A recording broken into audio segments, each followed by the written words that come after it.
Twin Lakes, what's happening? Jim Keithley back at it. Answering another question for you guys. The questions have been phenomenal, so keep them coming. They're very relevant. There are no questions that are too silly to be answered. So, KeithleyBoys@PGA.com. Keep those questions rolling in and we'll answer one or two a day. Today's question is all about hitting out of the rough. The question is this. Traditionally, the rough is very high in the spring here at Twin Lakes, which makes playing golf exceptionally hard. Do you have any tips on how to deal with hitting out of the rough? I just might. Join me outside and we'll tackle that question.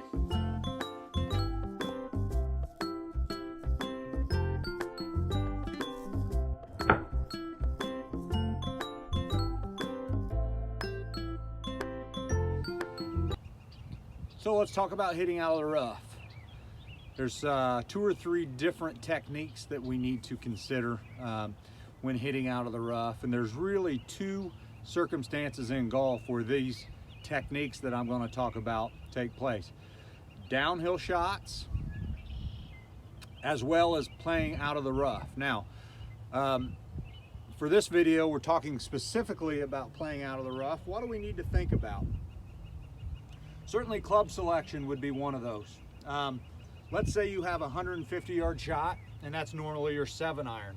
However, you look at the rough, you assess how deep it is, and you're playing in 3 or 4 inches of rough.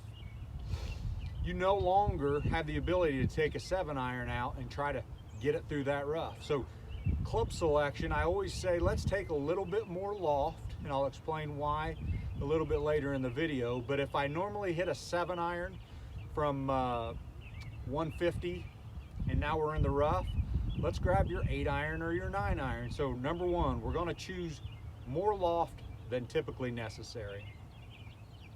Now let's start talking about the body, okay? If we're talking about ball position,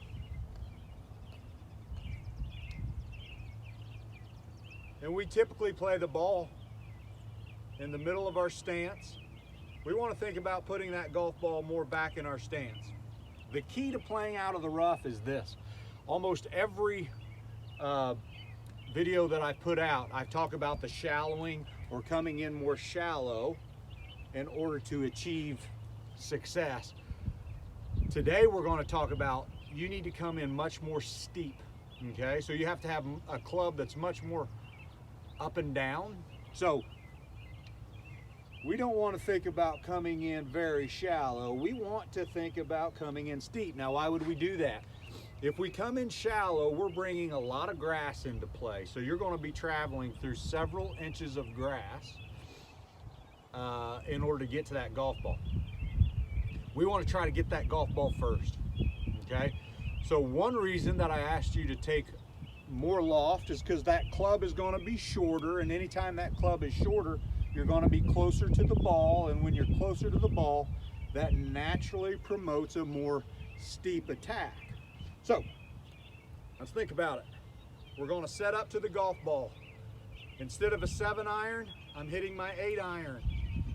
I'm playing the ball more back in my stance, which again is going to promote a steep condition into this golf ball. We don't want shallow, we want steep. Once we've set over the ball, I want your weight forward. So for right-handers, we're going to lean a little bit to the left side, and we're going to keep our weight there. What that does, it gets your nose or your chin in front of the golf ball. As a matter of fact, I wouldn't even mind if your shoulders typically are this way, tilting your trail shoulder down. I wouldn't mind seeing your trail shoulder being higher than your lead shoulder. So, club selection, take more loft than necessary. Ball position, play ball position back. Then once you're over the golf ball, think about leaning left for right-handed golfers, getting your trail shoulder higher, almost like you're hitting down. I said earlier, downhill shots and hitting out of the rough are very similar. Let's give this a shot.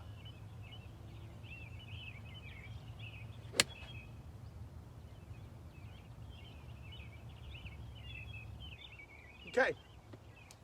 One other thing to remember, listen, a goal of all my students, I tell them, eliminate double bogeys, right? The mistake was already had already been made back on the tee. Listen, you hit it in the rough, no big deal. Let's not make another mistake and try to be a hero and hit that perfect shot. Take more loft, get the ball back in your stance, get your shoulders almost on a downhill slant, and let's attack that very steep, okay? Sometimes a bogey isn't bad. Who knows? I might get that up and down for par. So hopefully those suggestions were helpful to you. Hopefully they made sense.